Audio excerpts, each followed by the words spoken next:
Bonsoir à tous et merci encore d'être venus si nombreux. Je vois que ce cycle de conférences a particulièrement du succès. Alors c'est vrai que le thème de ce soir est tout à fait passionnant. Alors j'ai le plaisir de vous présenter Sophie Grossior, notre collègue, conservateur général du patrimoine, qui travaille au musée Galliera, que vous connaissez tous, qui a été commissaire scientifique de la très belle exposition Jeanne Lanvin présentée en 2015 au Palais Galliera. Je lui laisse tout de suite la parole pour cette conférence qui, comme d'habitude, durera à peu près 1 heure et à l'issue de laquelle vous pourrez lui poser des questions. Merci beaucoup. Alors, je vais donc vous parler aujourd'hui de cette maison Jeanne Lanvin qui est extrêmement prestigieuse, qui a fait l'objet d'une belle rétrospective l'année dernière au Palais Galliera, et j'imagine que beaucoup d'autres d'entre vous l'ont vue. Je vais donc vous présenter un certain nombre de pièces qui vous rappelleront beaucoup de souvenirs, des pièces qui ont été exposées, mais également beaucoup de choses que vous n'avez pas vues, qui sont puisées dans les fonds des archives de Paris et du patrimoine lanvin. Alors, pour commencer, je vous rappellerai quelques jalons chronologiques, puis j'aborderai la question de l'identité de la maison Lanvin à travers le bleu Lanvin et le logo. Ensuite, nous verrons les débuts de la maison, les années 10, qui marquent vraiment le début de Lanvin dans la couture. Et ensuite, nous verrons les sources d'aspiration à travers l'exotisme, l'historicisme, la modernité. Puis ensuite, vous verrez à quel point la maison a une prédilection pour le noir et blanc et tout ce qui fait son savoir-faire, c'est-à-dire les broderies et toutes les techniques de surpiqûre, d'application de nervurage dont je vous parlerai. C'est vous dire donc que le programme de cette conférence est assez lourd et que je crois que je vais devoir aller un petit peu vite. Alors, avant d'aborder le sujet, je voulais vous dire que la connaissance de Jeanne Lanvin, qui en fait a fait donc, qui nous a permis de publier ce catalogue scientifique au moment de l'exposition, repose sur 3 fonds très importants. D'abord celui évidemment du Palais Galliera, qui est une des grosses collections publiques de pièces de Lanvin. Celle des archives de Paris, puisque j'ai eu la possibilité pendant plusieurs mois de consulter l'énorme fonds de dépôt de modèles qui se monte à 7300 modèles conservés, ce qui est absolument considérable, entre 1917 et 1936, et le fonds du patrimoine Lanvin, qui est un fonds privé, et qui est d'une richesse inouïe, et vous allez en voir quelques exemples au cours de cette conférence. Ces 3 collections mises ensemble et comparées permettent des datations, des attributions, et c'est là qu'on mesure à quel point toutes ces collections sont complémentaires. Donc Lanvin est la plus ancienne maison de couture qui existe encore aujourd'hui. Si l'on reprend très rapidement la chronologie, il faut donc dire que Jeanne Lanvin est née en 1867 et qu'elle est l'aînée donc d'une famille de 11 enfants, qu'elle a un parcours extrêmement difficile. Et si je vous montre comme premier document le passeport de Victor Hugo du 8 décembre 1851, c'est pour vous montrer que lorsque Victor Hugo part en exil, quitte Paris et donc rejoint la Belgique, il prend un passeport et il a une fausse identité. Et cette identité, c'est celle de Jacques Firmin Lanvin, qui est en fait le grand-père de Jeanne Lanvin. Pendant toute la vie de Victor Hugo, Victor Hugo va avoir de cesse d'aider financièrement cette famille Lanvin, qui est dans un très grand besoin. D'abord Jacques Firmin, qui est donc le grand-père de Jeanne Lanvin, puis le père de Jeanne Lanvin, et on mesure à quel point les débuts de Jeanne Lanvin ont dû être extrêmement difficiles. Donc Jeanne est née en 1867, elle est apprentie à l'âge de 13 ans et peu à peu elle gravit tous les échelons de cette carrière de modiste. Elle est d'abord trottin, c'est-à-dire qu'elle fait les courses et qu'on l'appelle la petite omnibus. La petite omnibus, là aussi c'est assez symbolique puisqu'elle épargne l'argent de ses courses qu'elle garde en fait cet argent, et donc c'est un peu symbolique de l'empire qu'elle va donc peu à peu, grâce à son travail et à ses économies, établir. Alors, elle est apprentie modiste en 83, puis apprêteuse, puis garnisseuse. Et en 85, à l'âge de 18 ans, elle s'installe à son compte dans 2 chambres sous les toits, rue du Marché Saint-Honoré. Et très vite, en 89, elle va installer sa boutique de modiste dans un entresol qui est rue Boissy d'Anglas. Donc rue Boissy d'Anglas, c'est vraiment les débuts de cette ascension, puisque très vite, l'adresse de la maison va être au 22 rue du Faubourg Saint-Honoré, qui est toujours l'adresse de la maison aujourd'hui, et que peu à peu, Jeanne Lanvin va acquérir tout ce pâté de maisons, tous les étages, et donc occuper tout cet angle qui est encore donc en place aujourd'hui. En 1897, c'est la naissance de sa fille, Marguerite. Vous la voyez ici au début du siècle, avec sa fille qui prendra dans les années 20, par son mariage avec Jean de Polignac, le nom de Marie-Blanche. Mais pour l'instant, c'est encore Marguerite qui est la muse et l'inspiratrice de Jeanne, et qui va d'ailleurs donner son nom à nombre de modèles qui s'appellent Marguerite, Ririte, le surnom, ou Daisy. Et on aura d'ailleurs dans les années 20 et 30 un nombre de modèles importants qui s'appellent Blanche. Alors, la voilà, Marguerite Di Pietro, qui porte cette robe, elle est photographiée par Nadar, et elle porte donc cette robe qui est ici, qui date de 1913, et qui est conservée dans le patrimoine Lanvin, et que vous avez vu à l'exposition de Galliera.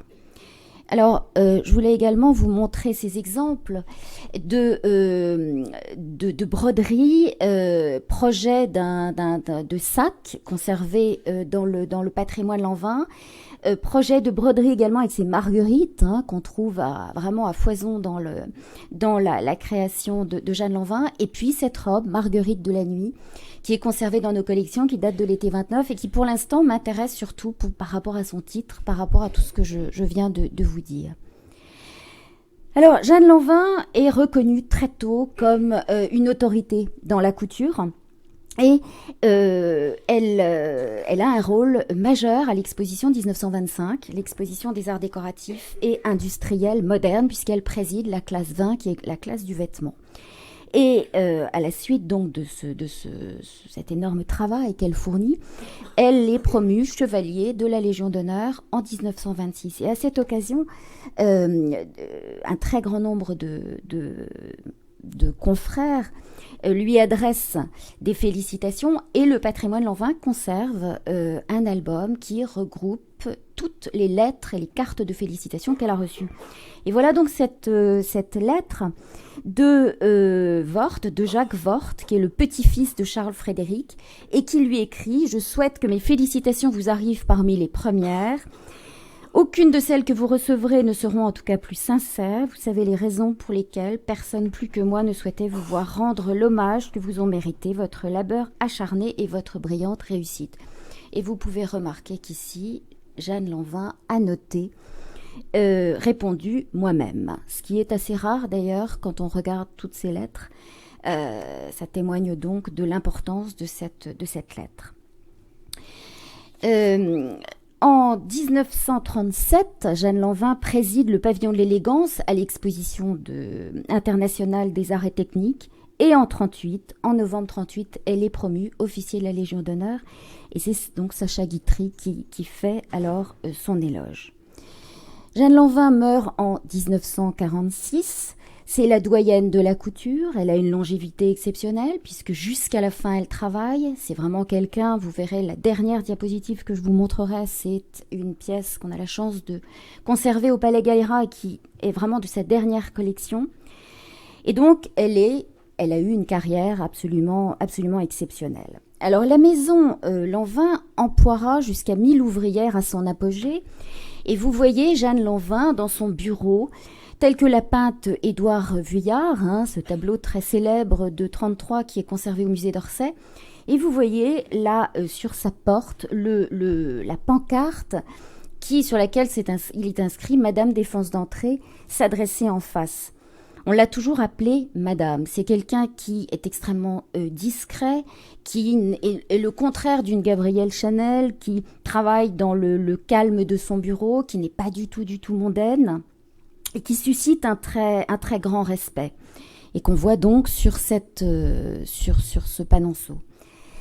Alors, Jeanne Lanvin s'est très peu exprimée sur son travail. On a quelques rares interviews d'elle, mais je voulais vous citer un extrait de presse qui est antérieur à 1938, où elle explique donc sa façon de travailler. Et elle explique qu'en fait, elle n'a jamais su dessiner. Et ça, c'est vraiment une chose très importante à retenir par rapport à tous les dessins que vous verrez après. Quand il me vient une idée de robe, j'appelle tout de suite ma dessinatrice. J'aimerais bien exécuter le croquis moi-même, mais j'enrage de n'avoir jamais su me servir assez bien d'un crayon. J'explique donc le modèle, et tandis qu'elle l'esquisse, je le rectifie, jusqu'à ce qu'il soit conforme à mon inspiration. Une première vient chercher le croquis, taille la toile, l'épingle sur le mannequin, et descend me le montrer. Je critique, je corrige, je modifie, et quand le mannequin s'en va, plusieurs robes sont nées de ces tâtonnements. Voilà donc Jeanne Lanvin drapant un modèle sur un mannequin. Donc tous les dessins que vous verrez par la suite ne sont pas des dessins, ne sont pas des projets de collection. Ce sont des dessins qui sont destinés à archiver les collections et qui sont réalisés au sein d'un atelier de dessin de la Maison Lanvin, mais non pas du tout de la main de Jeanne Lanvin elle-même.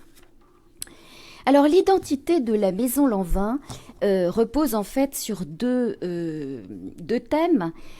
D'abord le bleu Lanvin qui est vraiment la signature de la maison. Alors ce bleu Lanvin, il est absolument omniprésent quand on fait le tour de toutes les collections et quand on feuillette des centaines et des centaines de pages d'albums, quand on regarde les coloris des échantillons textiles. Ce bleu est présent des débuts à la fin. La couleur, cette couleur fétiche donc de Jeanne Lanvin est influencée par la Renaissance italienne, par Fra Angelico, qui va donner d'ailleurs son nom à un certain nombre de modèles, et vous en avez un exemple ici.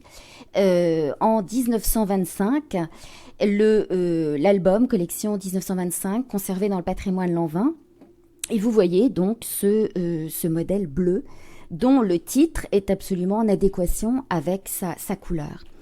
Et le lien avec Fra Angelico va trouver sa plus parfaite expression en 1939 à l'exposition de New York où Jeanne Lanvin expose des modèles, et vous voyez donc cette tunique qui s'appelle l'ange, sur laquelle que Jeanne Lanvin a choisi de présenter sur un ange à New York. La deuxième influence, c'est le vitrail gothique. Alors, attendez, avant, je voulais vous montrer cette pièce qui est conservée donc au Palais Galliera et qui s'intitule La Diva. Et vous voyez que là, on est vraiment en présence d'une robe d'ange de la Renaissance. Alors, la deuxième influence donc par rapport au bleu, c'est le vitrail gothique, qui donc donne son nom également à un certain nombre de modèles. Vous avez là la robe vitrail de 1920. Et vous voyez que l'album dont est extrait ce dessin comporte des échantillons textiles. Ça, c'est une chose extrêmement précieuse parce qu'on voit que le bleu Lanvin n'est pas un seul bleu, mais c'est un bleu extrêmement nuancé qui va du bleu lavande au bleu marine en passant par le bleu vitrail, puisque c'est bien le bleu qui est décrit dans cet album. Le bleu dur, le bleu roi, il y a toute espèce de bleu différent.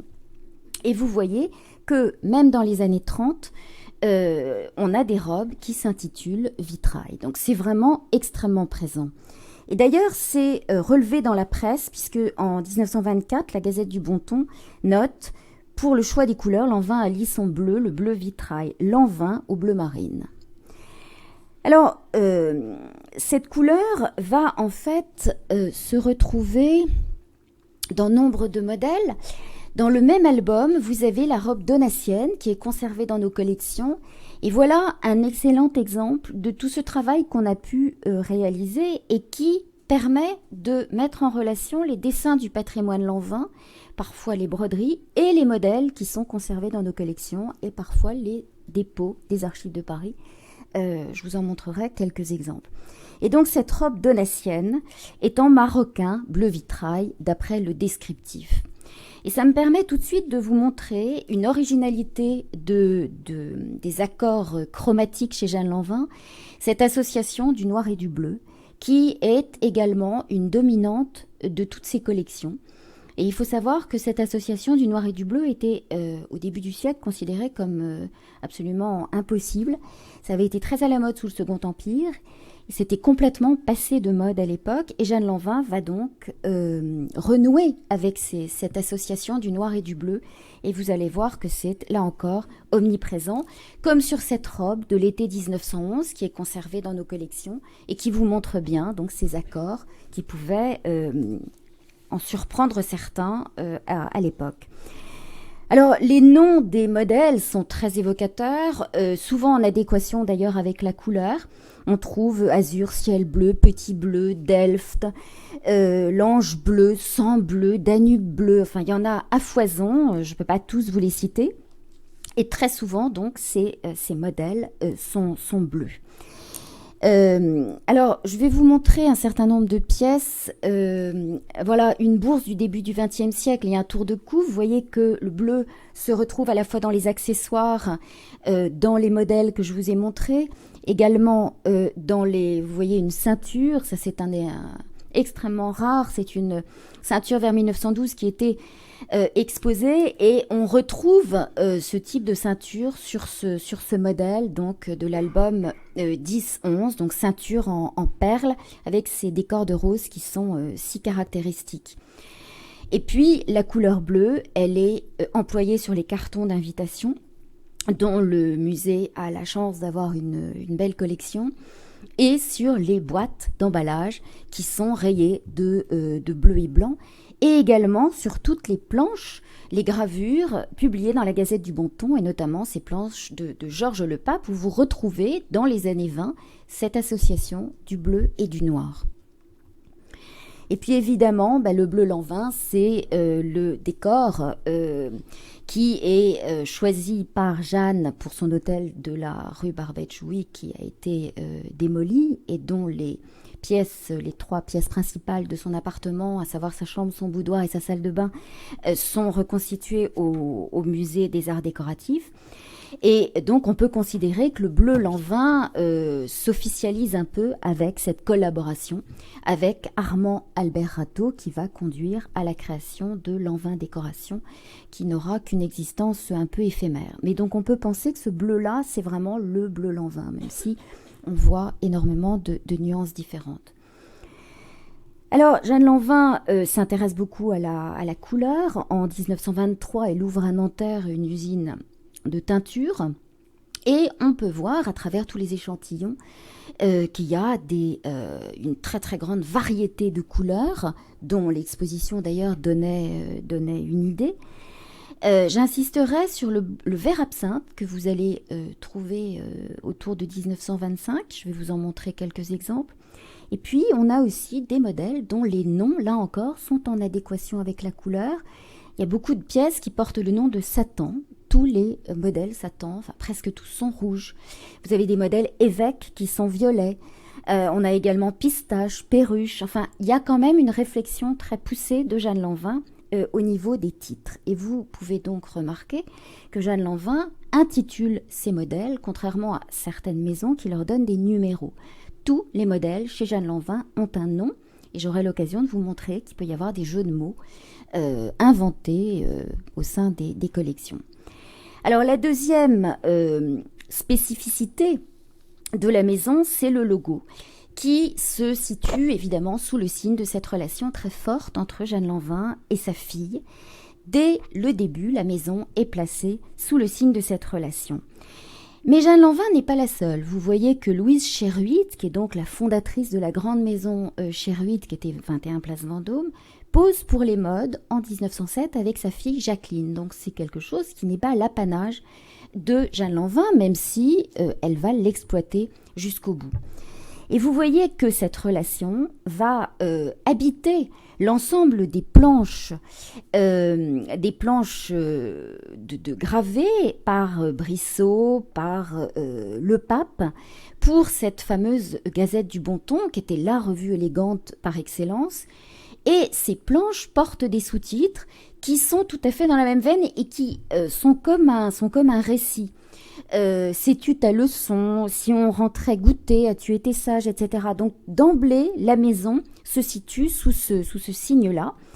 Et je trouve très intéressant de voir qu'en 1923, on a la planche, donc la présentation du miroir, et là on a une espèce de mise en abîme où on voit que l'enfant qui a grandi présente ce miroir à sa mère, que l'enfant et la mère sont habillés des mêmes couleurs et qu'il y a donc une espèce un reflet donc de la mère chez l'enfant. Voilà aussi des documents publicitaires de nos collections qui reprennent la même image. Donc là, on est au début des années 10 et c'est vraiment l'emblème de la maison. Et puis, il va y avoir évidemment ce fameux logo bien connu, qui est toujours le logo de la maison Lanvin, qui date de 1922, qui a été dessiné par Paul Iribe. Et vous voyez que ce logo est placé d'abord sur les griffes, sur les papiers en tête, sur les ex-libris, sur tous les documents de la maison et également sur les conditionnements. Vous avez là les boîtes de parfum avec cette fameuse boule du parfum Arpège qui est lancé en 1927 en hommage à Blanche, celle qui est devenue Marie-Blanche de Polignac pour ses 30 ans, qui était une excellente pianiste, et le titre Arpège est donc un hommage au talent de pianiste de la fille de Jeanne Lanvin. Voilà également la couverture absolument magnifique de l'album de l'exposition de 25 qui vous montre l'estampage. C'est l'exemplaire personnel de Jeanne Lanvin, et vous voyez ce magnifique logo qui se détache alors sur le fond de maroquin, estampé, et puis la poupée de vitrine que vous avez vue à l'exposition, datée vers 1925 et qui reprend donc cette thématique. Alors, je voulais vous montrer cette photo que vous verrez dans un certain nombre d'ouvrages et qui, jusqu'à présent, était considérée comme l'origine, enfin vraiment ce qui avait donné, qui était l'origine de ce logo. En fait, il est couramment admis que cette photo représente Jeanne Lanvin et sa fille à un bal costumé, et cette photo serait datée 1907. À mon avis, ça fait partie des choses qu'on répète inlassablement sans avoir jamais prouvé la réalité des choses. Et je pense que c'est à peu près l'inverse. Je pense que c'est une fête costumée qui aurait été faite d'après le logo. On ne reconnaît absolument pas les traits de Jeanne Lanvin sur ce profil. C'est pas du tout le profil de Jeanne Lanvin. C'est pas du tout la technique d'une photo prise dans les années 10 avec cet éclairage latéral. C'est beaucoup plus une photo des années 20 quand on connaît un peu la technique de la photo. C'est pas non plus du tout une coiffure des années 10. C'est bien plutôt une coiffure très emboîtante des années 20. Et il faut pouvoir le trouver, mais j'ai espoir un jour de pouvoir trouver une photo d'une fête costumée qui aurait repris, peut-être à la fin des années 20 ou dans les années 30, ce logo un peu comme un tableau vivant. Rapidement, quelques griffes de Jeanne Lanvin. La première griffe connue, dont nous avons la chance de posséder deux exemplaires, au 16 rue Boissy d'Anglas, avec cette signature qui se déploie donc sur l'ensemble de la griffe, qui devient 22 Faubourg Saint-Honoré à partir du moment où Jeanne Lanvin donc s'installe et acquiert la suite du pâté, l'ensemble du pâté de maison. Et puis la griffe, Jeanne Lanvin avec le logo, qui est utilisée d'une manière courante pendant les années 20 et les années 30. Et vous voyez que là, on n'a plus besoin de préciser son adresse. Elle est tellement connue qu'on sait très bien qu'elle est rue du Faubourg Saint-Honoré à Paris. Donc, on marque juste Jeanne Lanvin. Et cette partie, cette mention Unifrance, correspond en fait à un organisme de protection des maisons de couture qui comptaient Lanvin parmi ses adhérents. Alors, autre griffe, cette griffe-là, qui vous rappelle un peu les flacons, en fait, en négatif, les flacons de parfum, donc noir et or, qui correspond au manteau et aux vestes. Et puis, je voulais vous montrer ça, qui est particulièrement précieux, puisque sur certaines griffes, vous avez un tampon qui vous donne la date de la collection. Et donc tout ça mis bout à bout et croisé avec toutes les informations qu'on peut avoir dans les échantillons et dans les albums de dépôt de modèles et du patrimoine Lanvin permet de retrouver le titre des modèles. Tout ça, donc ce sont des informations qui demandent à être croisées. Alors, on a été très, très à fond dans la recherche pour préparer cette exposition.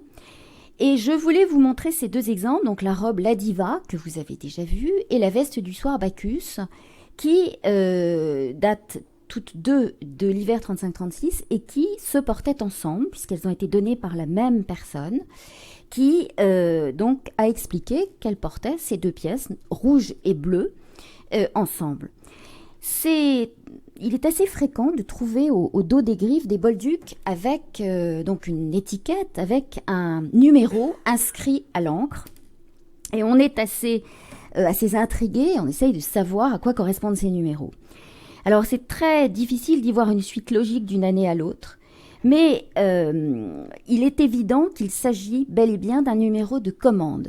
Et ces deux pièces en donnent la preuve, puisqu'on sait qu'elles font partie de la même collection, et on sait qu'elles ont été achetées par la même cliente, et l'une porte le numéro 28169 et l'autre le 28170. On est donc là devant des numéros de commandes de clientes qu'on aimerait pouvoir croiser avec des registres de commandes de la maison, mais malheureusement ces registres ont disparu et n'ont pas été conservés. Je voulais vous donner aussi quelques indications sur les tarifs de la maison. En 1923, par exemple, un chapeau est proposé au prix de 400 francs. Un ensemble sport en jersey à 1300-1400 francs. Et la robe de style Marjolaine, que je vais vous montrer tout à l'heure, à 3000 francs pour adultes et 2600 francs pour jeunes filles. Donc vous voyez que ce sont des tarifs quand même assez élevés. La robe 1001 nuits que vous verrez, qui a été présentée à l'exposition des arts décoratifs, est vendue au prix de 9000 francs. Voilà, ça donne un ordre de grandeur. Alors, les débuts de la maison Lanvin se situent donc dans ces années 10 qui sont tellement riches sur tous les plans et particulièrement pour la mode. Le premier modèle publié de Jeanne Lanvin l'est dans Les Modes en avril 1908, Les Modes qui va vraiment se faire l'écho de toutes les créations de Jeanne Lanvin avant la guerre. En 1908, Jeanne Lanvin ouvre un département enfants. Elle n'est pas si jeune, elle a 41 ans, donc elle a derrière elle toute une carrière de modiste. Mais à partir de cette époque-là, elle se lance donc dans la couture. Et en 1909, elle s'inscrit au syndicat de la couture en tant que couturière et elle ouvre son département femmes et jeunes filles, très vite suivi d'un département mariés et fourrure. Les salons Lanvin nous sont connus par ces photos, ce sont les plus anciennes, de 1912, publiées dans Les Modes. Alors, ce qui est intéressant, donc vous voyez ces salons qui sont assez vastes.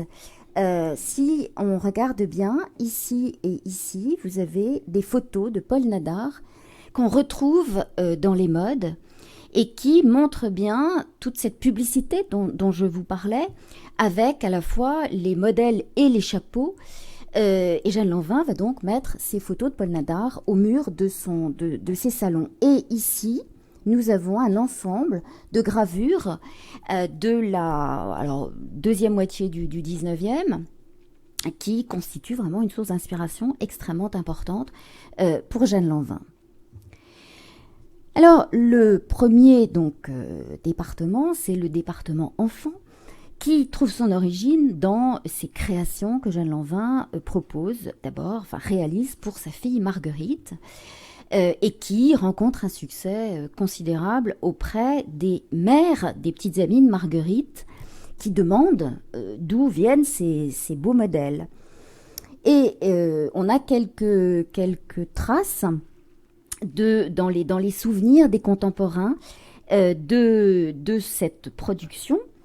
Et notamment Jacques Porel qui est le fils de l'actrice Réjeanne, qui a très bien connu Marguerite Di Pietro, fille de Jeanne Lanvin dans son enfance, et qui écrit « Toutes les femmes se retournaient pour regarder Ririte, faisant des remarques à voix basse, surtout quand elle retira son manteau et apparut dans une ravissante petite robe rose pastel avec de petites manches bouffantes que je revois toujours. » Bon, il y a d'autres témoins, comme par exemple Jean Hugo, donc l'arrière-petit-fils de Victor Hugo, qui l'a également très bien connu et qui parle de cette élégance, de l'élégance de cet enfant. Alors, cette relation mère-fille dont je vous ai parlé va être également très présente dans les mises en scène, dans ces tableaux vivants qui sont photographiés par Paul Nadar dans les modes et dont vous avez ici sur la gauche un exemple. On reconnaît sur ces photos toute la famille Lanvin, puisque la famille va vraiment peu à peu être intégrée à la maison. Et on reconnaît notamment Marie-Alix Gaumont, qui est la sœur de Jeanne Lanvin, et sa fille Marianne, donc, qui sont représentées à gauche.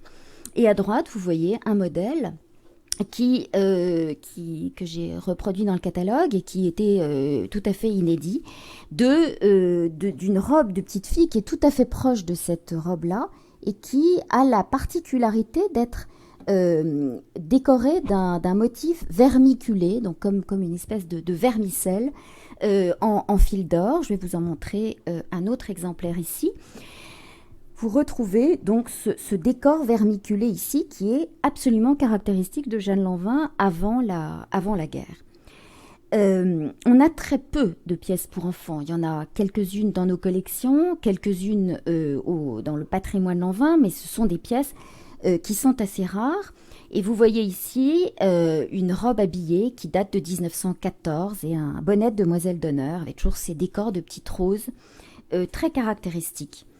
Et puis une petite robe habillée plutôt des années 20 et une combinaison de petits garçons, et ça c'est absolument rarissime. On a 3 exemples de tenues de petits garçons dans nos collections, dont celle-ci. Donc la maison propose aussi des tenues pour filles et garçons. Et cette relation très, très fusionnelle entre la mère et l'enfant va donner un caractère très juvénile aux créations de la maison pendant très longtemps. Et on trouve de très fréquents exemples de modèles qui sont proposés à la fois pour jeunes filles et pour enfants. Et c'est le cas de la robe de style. Vous en avez un exemple ici à travers cette planche de la Gazette du Bon Ton. Alors, les chapeaux sont également évidemment la base du travail de Jeanne Lanvin, puisqu'elle a commencé comme modiste, et que donc toutes ces étapes, les étapes de son ascension professionnelle en tant que modiste sont connues. Il faut savoir qu'on parle à l'époque de haute mode, comme on parle de haute couture. La haute mode, sont les chapeaux. Et des revues très élégantes se font donc l'interprète de toutes ces maisons, les interprètes de toutes ces maisons, et publient de très nombreux modèles de chapeaux de Lanvin, et puis de très grands noms comme Suzanne Talbot, comme Alphonsine, toutes ces maisons de la rue de la Paix qui occupent une place très très importante avant la guerre de 14. C'est également l'époque où commence Gabrielle Chanel. Et donc Lanvin et Chanel ont leur page réservée, attitrée pratiquement dans les modes très régulièrement. Alors voilà de très beaux ensembles, pages de chapeaux qui sont donc conservés au sein du patrimoine Lanvin. Vous voyez cette association du bleu et du noir qui est omniprésente, dont je vous parlais tout à l'heure. Et voilà un chapeau de Chanel publié dans les modes et les créations de Jeanne Lanvin, photographiées toujours par Nadar, qui travaille donc à cette époque-là pour les modes. Alors Jeanne Lanvin propose une silhouette globale à partir du moment où elle tient sa place dans la haute couture. Sa silhouette est globale, c'est-à-dire que les chapeaux vont être assortis aux tenues et c'est ce qui est parfois d'ailleurs remarqué par la presse. Donc vous en avez 2 exemples ici, à travers donc ces créations de l'hiver 1910-1911. Et puis 2 exemples de chapeaux qui sont conservés dans nos collections, où vous retrouvez toujours ce motif de rose très caractéristique dont je vous ai parlé.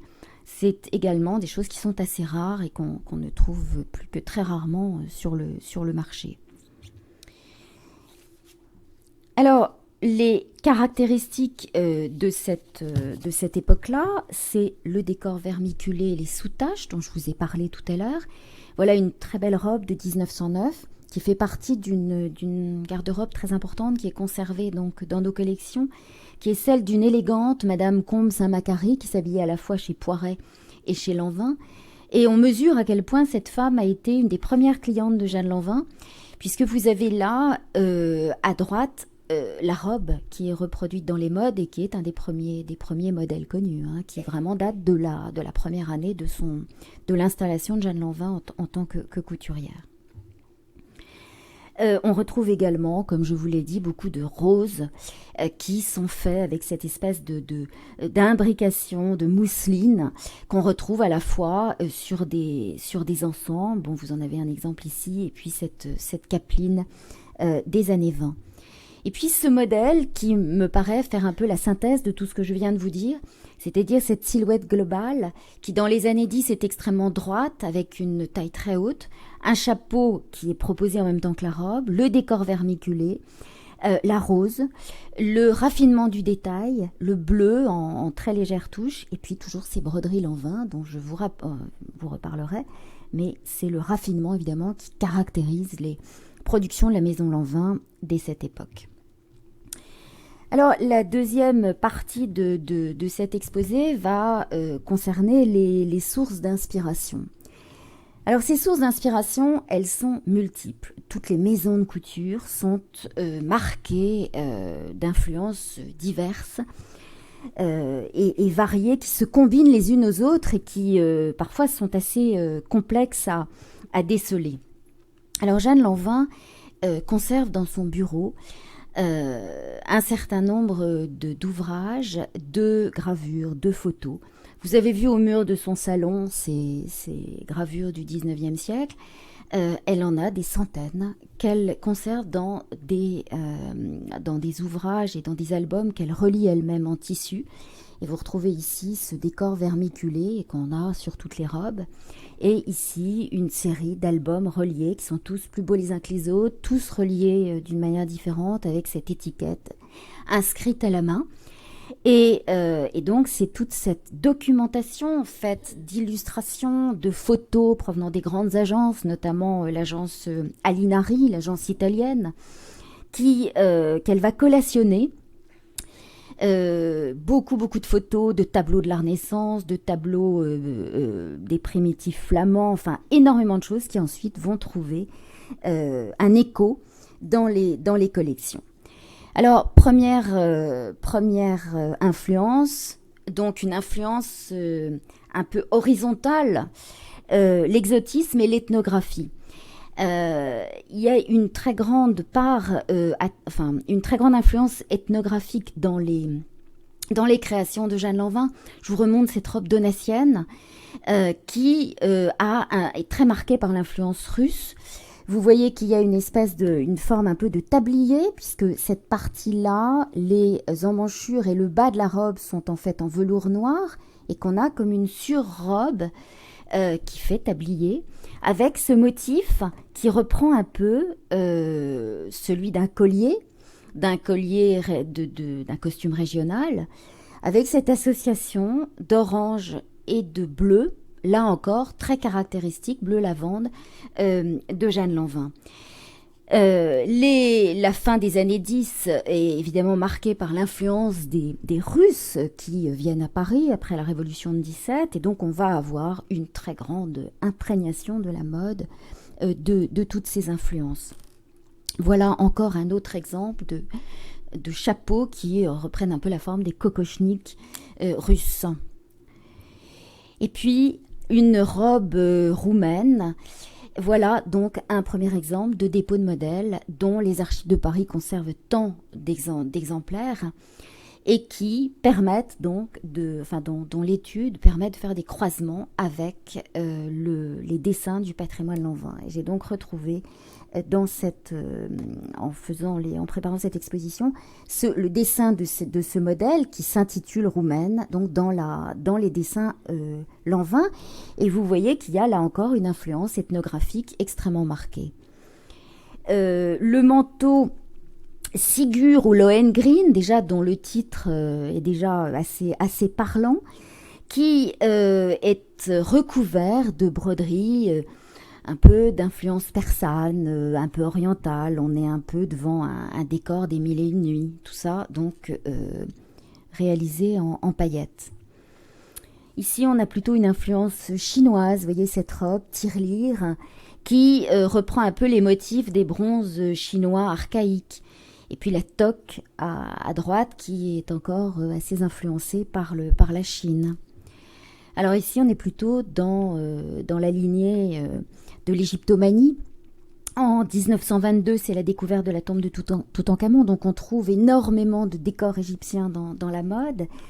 Et vous voyez ici que Jeanne Lanvin intitule ces deux modèles, Sphinx ou Toutankhamon, c'est à peu près la même robe, avec cet énorme décor de soleil, comme un énorme pectoral reproduit ici, et qui reprend donc un motif égyptien. Alors la deuxième influence, qui est plutôt verticale, c'est l'historicisme. C'est donc une influence qui puise ses racines dans le passé, et qui est d'abord médiévale.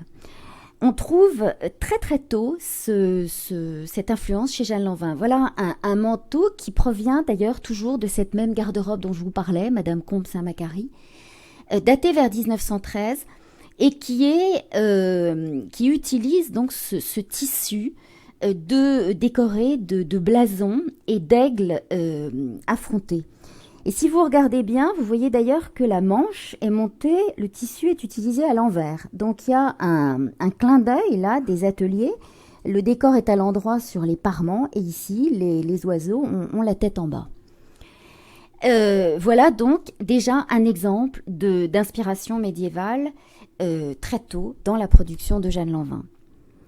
Alors, dans les années 20, la presse remarque ce fait et note Madame Lanvin a retrouvé dans les documents guerriers une inspiration nouvelle et se plaît à adapter et assouplir les antiques cuirasses et les cottes de mailles.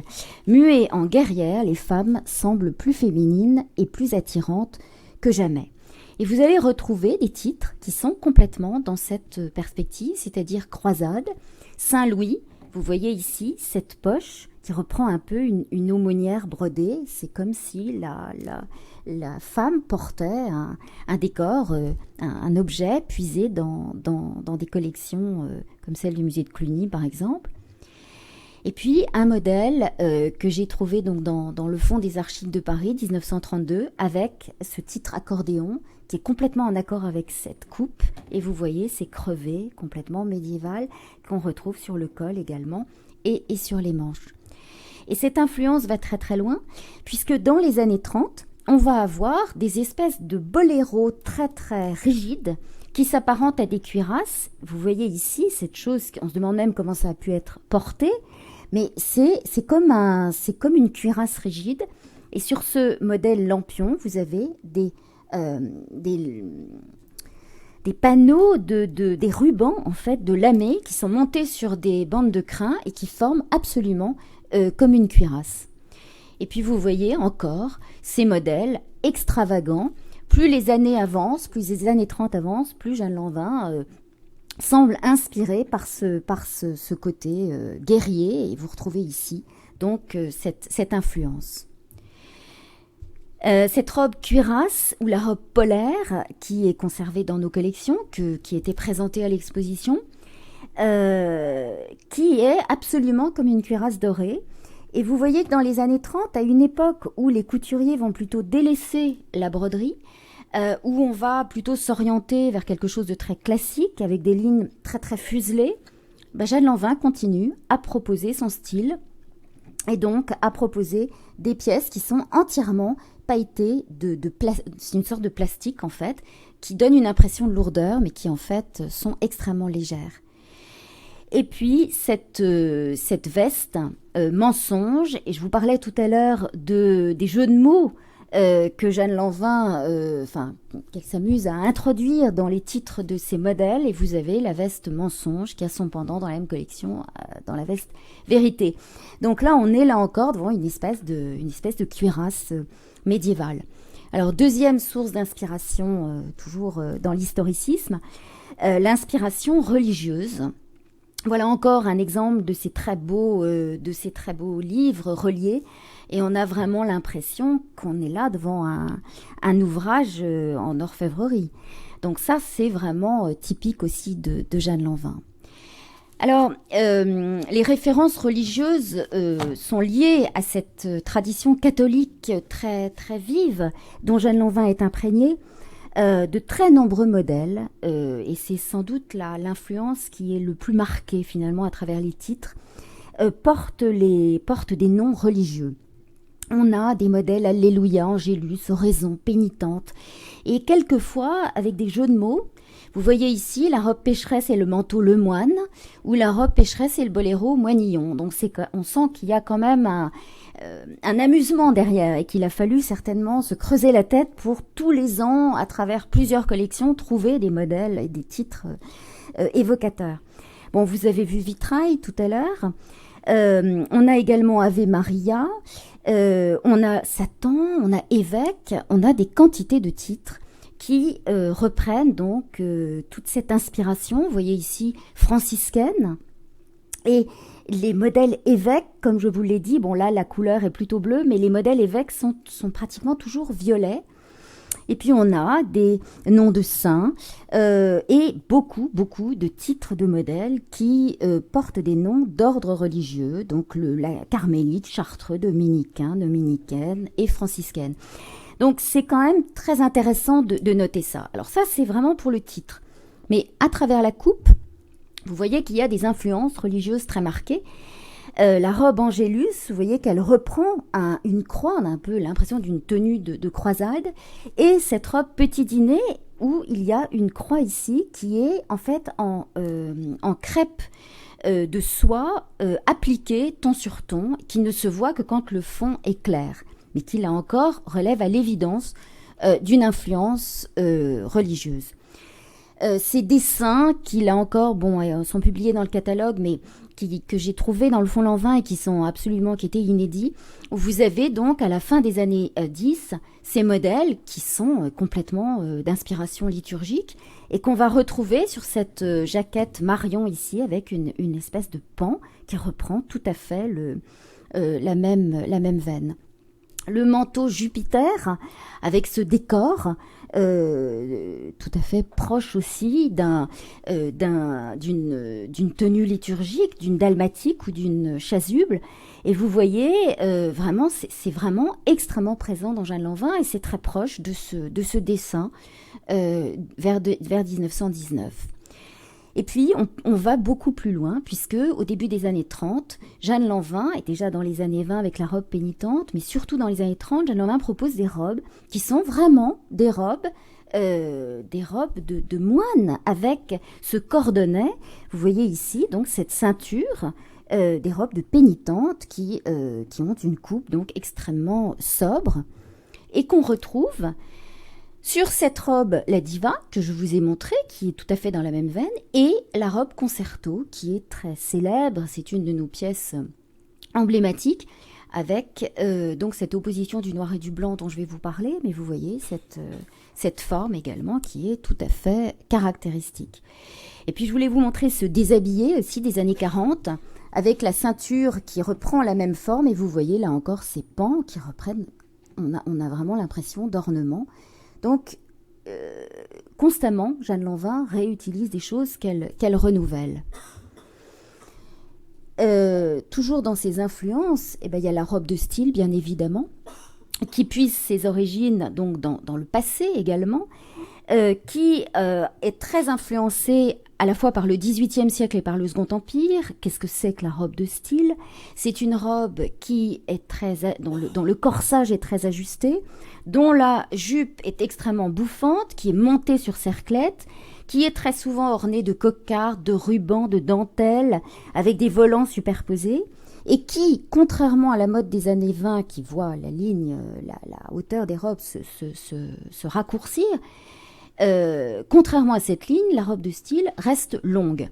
Et Jeanne Lanvin va en faire une sorte de signature, même si d'autres maisons l'utilisent. C'est vraiment l'emblème de la maison Lanvin.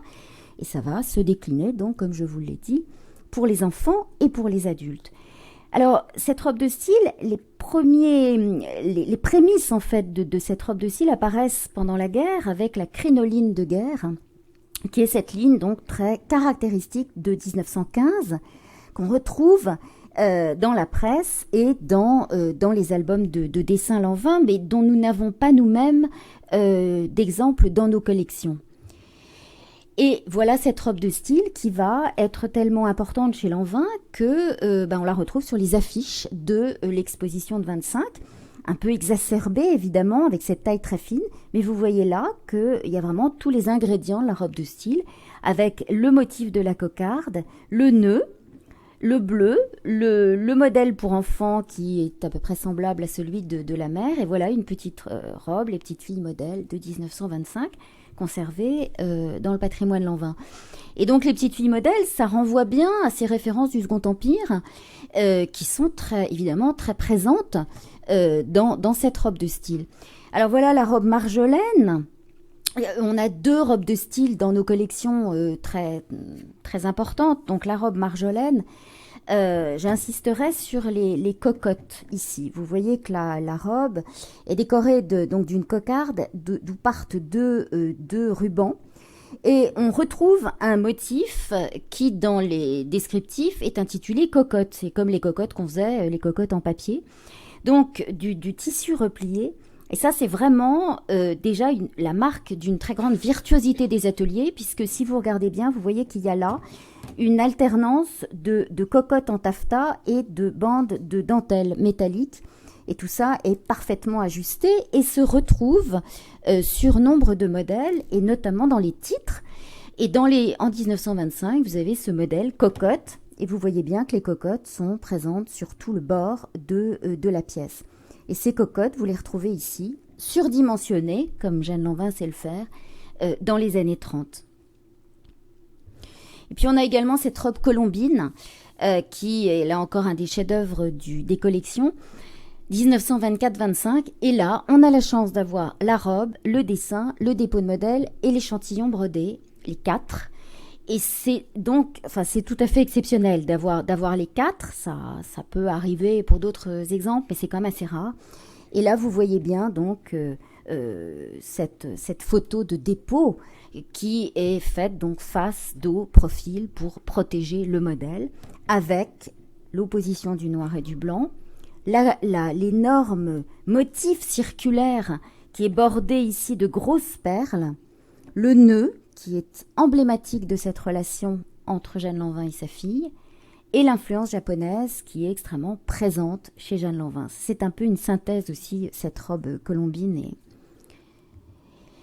Et la robe de style, elle va aboutir à la fin des années 30 à ces grandes robes romantiques qui ont énormément marqué Christian Dior, qui écrit « Quant au nom de Lanvin, il était lié pour moi au souvenir des jeunes filles en robe de style avec lesquelles j'avais dansé mes premiers foxtrot, Charleston et Chimie.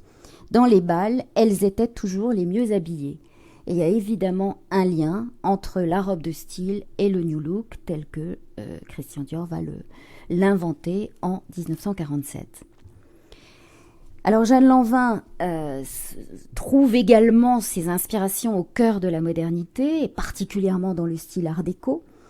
Et vous avez certains exemples que je vais vous montrer où le géométrisme est extrêmement présent. Et vous voyez que cette femme qui est capable de produire des robes de style qui nous paraissent peut-être un peu dépassées aujourd'hui, propose également des pièces comme celle-ci, et des pièces qui sont complètement dans la modernité des années 20.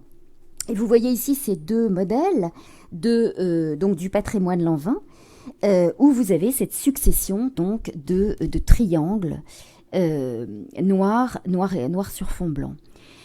C'est très intéressant de voir que les titres, là encore, sont très souvent en adéquation avec ce qui est représenté. Le modèle puzzle et le modèle losange en sont une illustration. Vous voyez que tout ça est très, très géométrique et extrêmement, extrêmement moderne. Je voulais vous montrer le signe de Zorro parce que c'est très très amusant. J'ai découvert à cette occasion que Zorro avait été inventé en 1919. C'est donc très ancien. Et vous avez cette signature en Z qui est complètement surpiquée. Voilà une macro-photographie du dépôt. Et vous voyez ici ces surpiqûres géométriques qui sont absolument comme la signature de Zorro qu'on connaît bien et qui là encore est dans la même veine. Vous voyez ces modèles en 1928, on m'aurait pas dit que c'était du Lanvin, j'aurais pu penser que c'était des modèles des années 60. C'est incroyable de voir ça dans les années 20. Et là encore, c'est complètement moderne avec ces décors. Autre modèle, pyramide, avec ce jeu d'opposition blanc-noir, noir-blanc. Et vous retrouvez ça tout au long de la carrière de Jeanne Lanvin. Et puis les fameux sweaters géométriques que je ne peux pas ne pas vous montrer, qui sont vraiment une des choses les plus intéressantes des dépôts de modèles, ces dessins qui là encore, s'ils ne comportaient pas la signature de Jeanne Lanvin, on pourrait absolument pas les attribuer à Lanvin. Jeanne Lanvin va ouvrir son département sport en 1925 et là encore, elle s'inscrit complètement dans tout ce que les contemporains proposent. Et vous voyez ici le modèle Les Éclairs en bas à droite, qui est complètement en accord avec le thème. Et puis cubiste, Picasso avec 2 C d'ailleurs. Et donc, voilà, là encore, elle s'intègre vraiment au climat artistique ambiant et à la suite donc, de l'exposition de 1925. Ces échantillons qui font partie de ce fonds absolument exceptionnel conservé par le patrimoine Lanvin, il y a des milliers d'échantillons brodés. Et voilà ce qu'on trouve donc comme projet pour, parfois d'ailleurs sur Jersey. Et puis évidemment, ce matériau très très moderne qu'elle utilise, avec ces paillettes en matériaux plastiques dont je vous ai parlé tout à l'heure. Alors tout ça nous conduit évidemment à l'exposition de 25, où Jeanne Lanvin occupe un rôle très très important. C'est donc elle dirige, elle va présider la section du vêtement, et les plus belles pièces, enfin en tout cas les pièces de grand luxe, sont présentées au pavillon de l'élégance qui est sur le cours La Reine. Les autres couturiers présentant leurs créations au Grand Palais. Et donc dans ce pavillon de l'élégance, Jeanne Lanvin présente ses créations dans un salon qui est décoré par Rateau. Et on a la chance d'avoir ici toutes les pièces, à l'exception d'une, toutes les pièces de cette exposition au sein du patrimoine Lanvin et au Palais Galliera. Alors vous voyez d'abord que la robe de style dont je vous ai parlé est au centre. C'est vraiment la signature de la maison Lanvin, c'est la fameuse robe Cavallini qui est si connue que je vais vous remontrer. Et si on prend les choses de gauche à droite, vous allez d'abord voir la robe Lesbos, qui a ce fameux verre absinthe dont je vous ai parlé tout à l'heure, et qui est une illustration même de la robe bijou avec ses sautoirs en trompe-l'œil ornés de broderies. Et vous voyez que cette robe se portait avec une cape assortie clair de lune. Ensuite, on a la robe Laduse, qui est ornée d'un énorme nœud en strass, qui est donc sur le dos et qui était faite pour être présentée sur un mannequin assis. Puis la robe Prélude, et vous voyez qu'elle est en lien avec ces photos qu'on a découvertes dans le fond des archives de Paris, qui sont tout à fait inédites et qui montrent ces mannequins siégels que Jeanne Lanvin choisit pour la présentation en 1925, ces mannequins extrêmement modernes. Donc là, on est vraiment dans l'art déco que Jeanne Lanvin choisit. Et puis là, vous avez la robe Mille et une nuits, dont je vous ai parlé tout à l'heure pour vous donner son prix élevé. Et vous voyez ici qu'on est devant le prototype même de la robe bijou, c'est-à-dire ces pans qui se portent absolument comme des bracelets et qui sont ici fixés aux avant-bras. Enfin, oui, ici, le pan brodé se fixe aux avant-bras. Et cette robe est tellement lourde qu'on ne peut pas la mannequiner, qu'on est obligé de la mettre à plat. Voilà la robe La Cavallini, qui est absolument le chef-d'œuvre des collections du patrimoine Lanvin, avec ce nœud surdimensionné, brodé de perles et de strass. Et puis la robe Maharanée, que vous aviez vue également, qui montre cette richesse de broderie. Et la robe Apollon avec ses sautoirs en trompe-l'œil qu'on retrouve sur le dépôt de modèles. Alors, pour l'anecdote, c'est cette photo-là qui nous a permis de mannequiner cette pièce dans l'exposition. Et on a pu comprendre qu'il s'agissait d'une espèce de surjupe. Parce que jusqu'à présent, cette robe était conservée dans le patrimoine Lanvin avec ce qu'on pensait être une cape. Et en voyant ces photos des archives de Paris, on a compris qu'en fait, c'était une espèce de jupe et qu'elle avait mis ça. Donc, elle l'avait présentée comme ça à l'exposition de 25. On l'a donc mannequinée dans ce sens. Et puis, cette robe, fontaine lumineuse. Pourquoi fontaine lumineuse ? Quand on connaît un peu l'exposition de 25, on sait que Lalique avait donc installé cette fontaine et donc Jeanne Lanvin donne un écho à cette création à travers ces robes et vous voyez cette dégoulinade de broderie de perles. Alors la maison va connaître une très grande prédilection pour le noir et blanc qui se manifeste sur ces documents que je vous ai montrés, d'abord à travers le logo, à travers également la mise extrêmement simple et très sobre de Jeanne Lanvin elle-même, qui porte très souvent du noir, qui est quelqu'un, je vous l'ai dit, d'extrêmement discret et qui est toujours habillée de manière assez sobre. Vous voyez que Jeanne Lanvin porte une broche ici qui est en fait en forme de nœud, et toujours son collier de perles à plusieurs rangs et ses pendants d'oreilles Cartier. Le noir et blanc, on le trouve très très tôt. Vous voyez, je vous ai parlé du bleu et noir, mais là le noir et blanc, c'est évidemment une marque aussi de fabrique de la maison très très tôt. Et puis vous voyez toujours ces jeux de parfois positifs, négatifs, qui donc imprègne ces modèles, Jacquet et Chèque Mahjong. Tout ça, c'est dans la même veine, c'est le géométrisme qui est décliné donc à maintes reprises par Jeanne Lanvin. Vous voyez cette robe Les Éclairs, qui là encore porte vraiment bien son nom, puisqu'elle est noire et blanc avec un côté très, très strié. Et puis, cette opposition du noir et du blanc, la veste iris noire et la robe lotus, alors qui là encore, dans les années 30, n'est pas une spécificité de Jeanne Lanvin, parce que toutes les maisons de couture proposent du noir et du blanc. Mais chez Jeanne Lanvin, ça prend un relief différent, parce que ça peut quelquefois autoriser des effets de positif-négatif, et vous en avez ici 2 exemples, à travers ces broderies, et puis cette robe, qui est exactement l'une et le reflet de l'autre, et ces 2 pièces qui sont la robe concerto que je vous ai montrée tout à l'heure et la robe Sèvres, qui sont exactement l'inverse l'une de l'autre, avec ce collet qui apparemment a l'air, comme je vous l'ai dit tout à l'heure, d'une espèce de cuirasse très lourde, mais qui pèse 20 grammes et qui est faite avec des matériaux en pointe de diamant et en rhodoïde. Et donc, elle s'amuse à proposer les modèles en noir-blanc et blanc-noir. Alors, le savoir-faire de la maison Lanvin, qui est donc la dernière partie de cette conférence, passe à travers d'abord la broderie. Les ateliers Lanvin sont extrêmement connus sur la place de Paris, même si ils ne sont pas les seuls.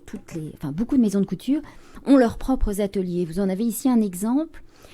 extraite d'un album publié par les éditions du Figaro en 1910, où vous voyez cet atelier de brodeuse, où vous voyez d'abord des conditions de travail assez éprouvantes, et un travail qui se fait à la fois à la main et à la machine, puisque vous avez ici la brodeuse qui est ici brode à la machine.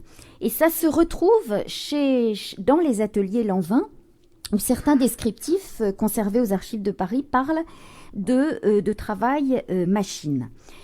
Alors ces ateliers Lanvin sont absolument, ont une réputation absolument extraordinaire.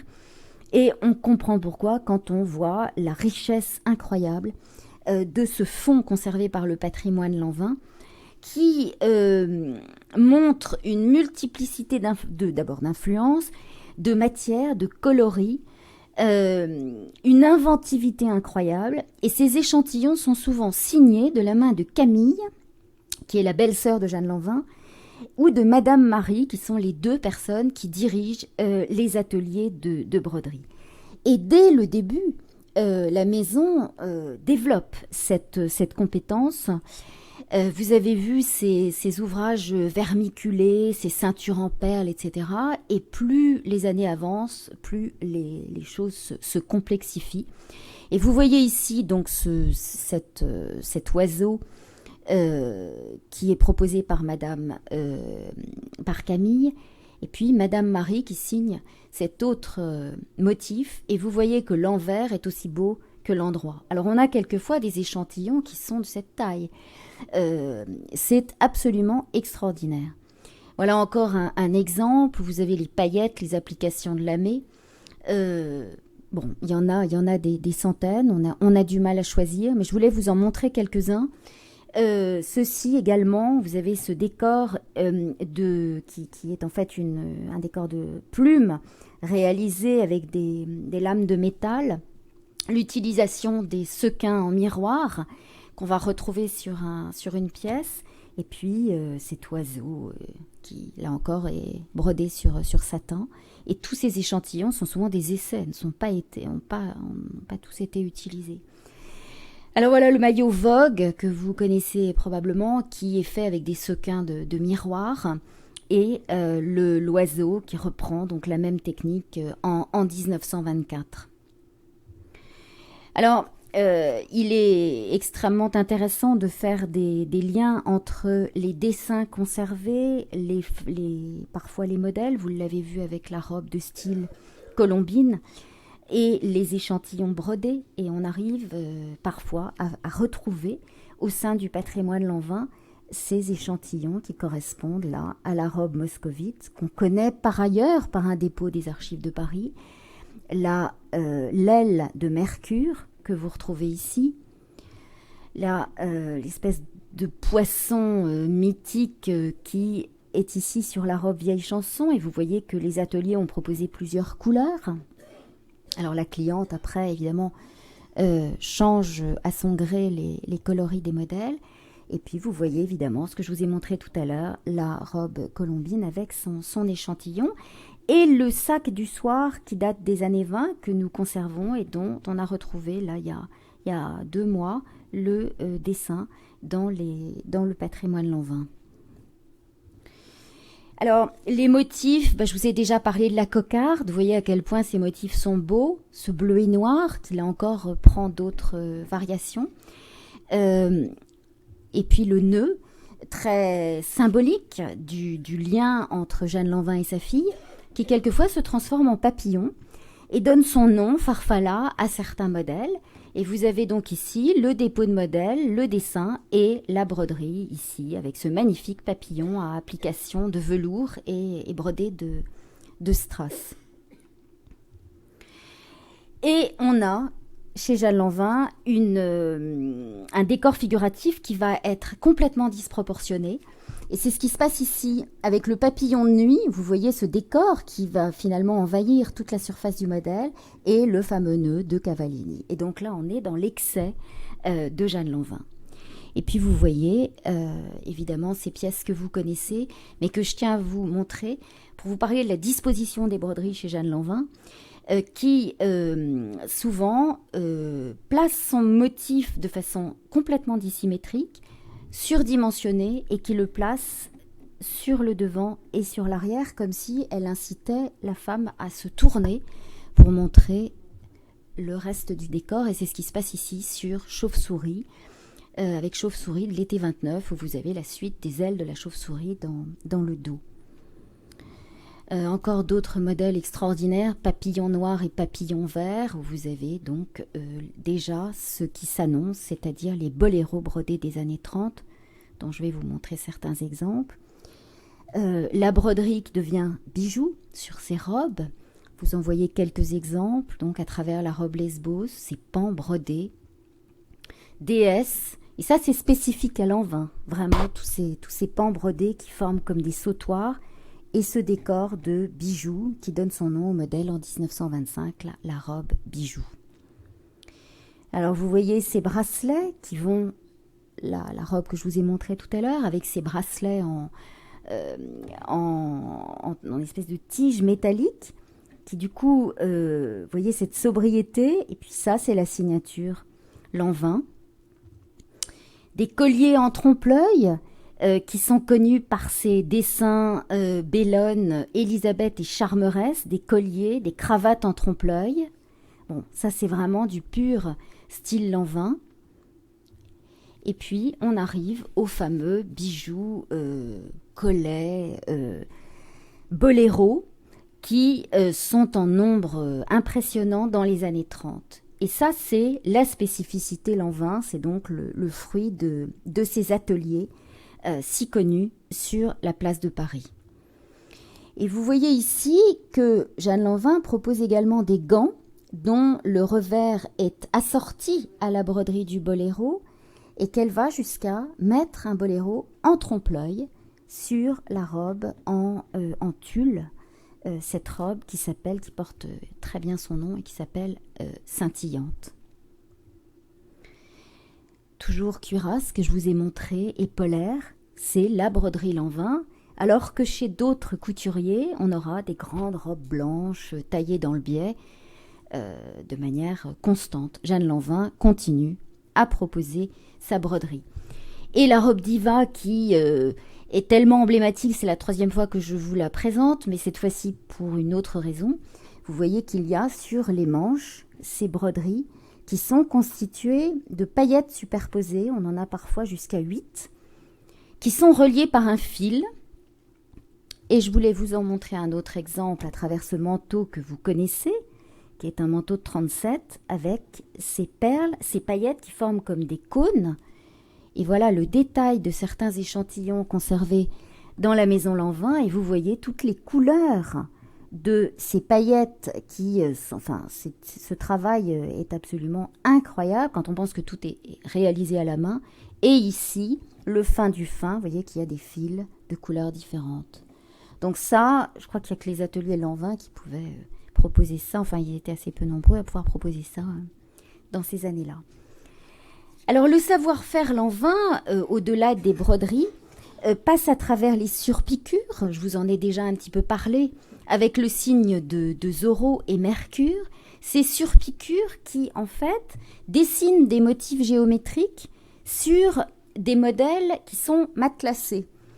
Et voilà une pièce, Symphonie, qui a été présentée à l'exposition de 25, dont j'ai retrouvé la photo aux Archives de Paris.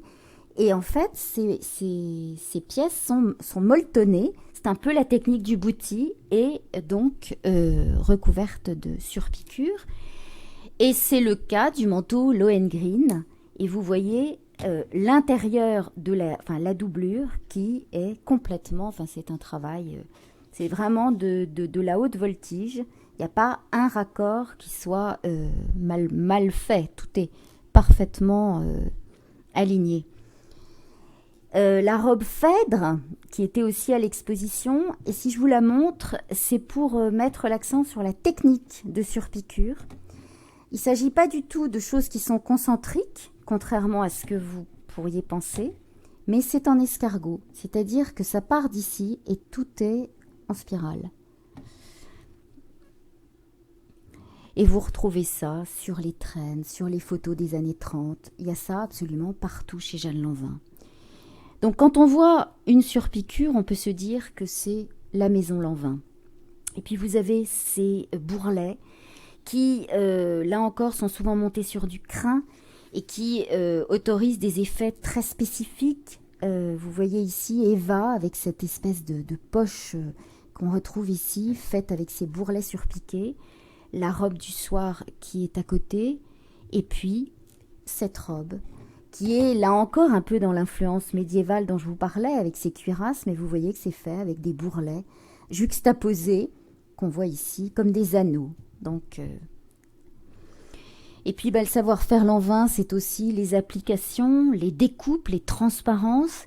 Jeanne Lanvin joue énormément sur le tulle monté, enfin le taffetas monté sur tulle. Vous avez là 2 exemples de robes, avec cette robe Saturne qui est conservée dans le patrimoine Lanvin et la robe Milady où vous voyez des feuilles en fait découpées qui sont toutes différentes et qui sont posées sur un fond de tulle. Et on retrouve la même chose ici. Et je voulais vous montrer l'intérieur de ce modèle qui est constitué de rubans cloqués juxtaposés et montés tous sur un tulle. Cette robe a été portée d'ailleurs par la donatrice à l'occasion de la visite du roi d'Angleterre en 1938. Et vous voyez la technique et le savoir-faire de la maison Lanvin. Cette robe-là que vous avez également pu voir à l'exposition, qui est là encore un chef-d'œuvre absolu, puisque ce sont des bandes d'organza qui sont montées sur du crin. On a l'impression d'une persienne, en fait, d'un volet. Et cette photo, je l'ai prise un peu par-dessous pour montrer justement la technique. Et puis je voulais vous montrer ça, parce que ça c'est quand même assez spectaculaire, cette robe Marguerite de la Nuit que vous avez vue tout à l'heure pour son titre, qui est faite en fait d'applications de tulle sur tulle. Et on peut voir à quel point cette disposition a quelque chose de composé. Voilà une photo qui a été prise au moment de la restauration de la robe, à plat. Et quand j'ai découvert ça, j'avoue que j'étais assez saisie, parce qu'on voit bien, vous voyez, le savoir-faire, et que toutes les bandes de tulle sont concentriques, mais sont de taille croissante. Donc vous imaginez la difficulté du travail. C'est un travail fait au sein des ateliers de flou. C'est absolument incroyable d'arriver à ça. Et puis on arrive à des bandes de tulle sur tulle qui dessinent des motifs géométriques. Et puis vous voyez aussi ce travail typique qu'on trouve dans certains descriptifs. Alors là, il s'agit d'un travail qu'on appelle le travail Renaissance, qui est fait à partir de découpes juxtaposées et qui forment donc des jeux de transparence, puisque les transparences sont extrêmement importantes chez Jeanne Lanvin. Des entrecroisements, une robe qui s'intitule Grillage, et vous voyez qu'elle est là encore faite avec des parties ajourées. Cette robe-là, Bocage, qui là encore forme comme un décor presque de vannerie, et des échantillons correspondants où vous voyez toute cette réflexion menée au sein des ateliers Lanvin pour arriver à des pliages qui sont presque de l'origami. Et voilà la robe artichaut qui devient, vous voyez ici, la macro-photographie de cette pièce, et vous voyez ici les feuilles d'artichaut, et on retrouve le travail cocotte dont je vous ai parlé tout à l'heure, avec ce travail d'origami incroyable qui est ici sur la robe trémolo. Et puis ces entrecroisements, vous voyez, enfin c'est incroyable. Quand on essaye de comprendre comment c'est fait, on a beaucoup de mal. Mais ça c'est la robe hérissée, et j'ai retrouvé cet échantillon donc dans le patrimoine Lanvin qui reprend le même savoir-faire. Ces applications de lacets cirés, vous voyez, qui forment comme des décors de plumes et qui sont disposés de manière géométrique. Donc cette femme est capable de faire des robes de style et ça. Et c'est ça qui est le plus caractéristique. Ce manteau aussi de la comtesse Greffule avec ce décor d'application en quinconce et les franges qui sont disposées pas comme chez n'importe qui en bande parallèle, mais qui tournent en spirale. Et vous voyez que cette robe, les franges sont montées en spirale. Et vous retrouvez ça ici avec les franges en 1930. Alors, si je vous ai montré tout ça, c'est pour arriver à cette dernière diapositive et pour voir qu'en fait, cette femme qui a une longévité si exceptionnelle et qui continue à produire 7 pièces à la fin, c'est sa dernière collection, 45-46. Donc elle est née en 67, donc faites le compte, elle est quand même plus toute jeune pour être encore aussi productive.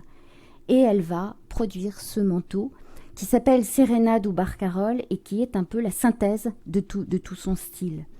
Et quand on a la possibilité de brasser toutes les collections Lanvin, on voit qu'il y a des constantes qui se définissent sur 3 décennies, qui vont se transformer. La robe de style devient la robe romantique. La cocarde va se transformer, va devenir en application de tulle ou de grosses cocardes sur des robes de la comtesse Greffule, alors qu'elle était plutôt en cocotte dans les années 20. Mais il y a une constante.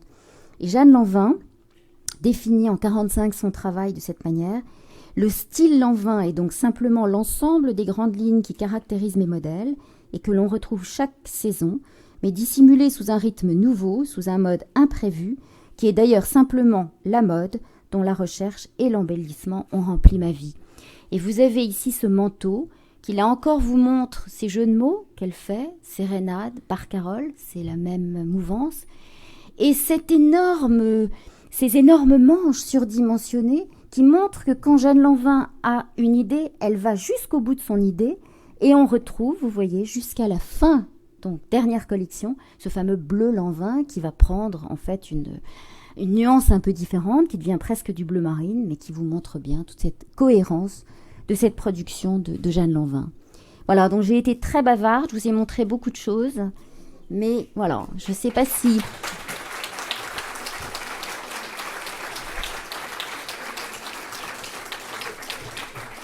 Je ne sais pas si vous avez des questions à poser ou des éclaircissements à demander. Avant de passer la parole à la salle, j'ai une question à vous poser sur la culture de Jeanne Lanvin. Vous avez parlé de ses sources d'inspiration. Qu'est-ce qu'on sait de sa culture et de la façon dont elle a pu l'acquérir ?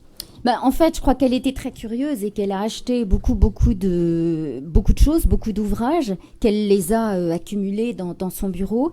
Elle a fait quelques voyages. On a peu d'éléments là-dessus. Elle est allée en Italie et elle est allée en Égypte, puisqu'on la voit. On connaît une ou deux photographies. Mais en fait, je crois que c'était quelqu'un d'extrêmement curieux qui collectionnait les magazines et beaucoup de choses en fait des siècles passés, et ça très très très jeune. Et il y a des albums de découpage d'ailleurs qui sont conservés dans son bureau, puisque son bureau est encore en place aujourd'hui avec tout ce qu'il comporte. Et il y a un album où elle a découpé des figures de mode et elle les a agencées un peu comme ce que faisaient nos arrière-grand-mères au début du siècle. Voilà, donc je crois que c'est une culture, elle est un peu autodidacte. Je voulais savoir, Attendez. Ah. Là, je voulais savoir, est-ce qu'elle les vendait, tous ces modèles ? Il y a qui ? Est-ce qu'elle pouvait les vendre ?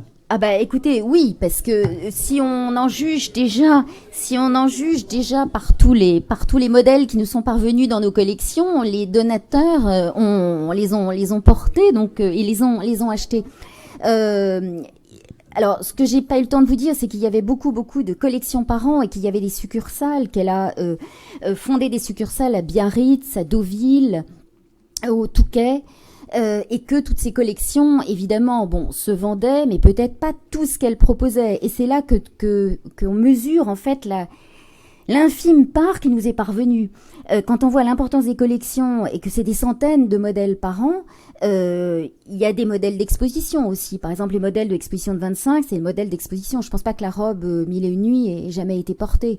Elle devait en vendre une très très grande partie, parce que quand on voit le succès qu'elle a dans la presse et le département robe de mariée notamment, il y a chez Lanvin un album avec tous les noms des clientes, oui, c'était une des très très grandes maisons. Elle avait plus de 1000 ouvrières à son apogée, donc ça se vendait forcément.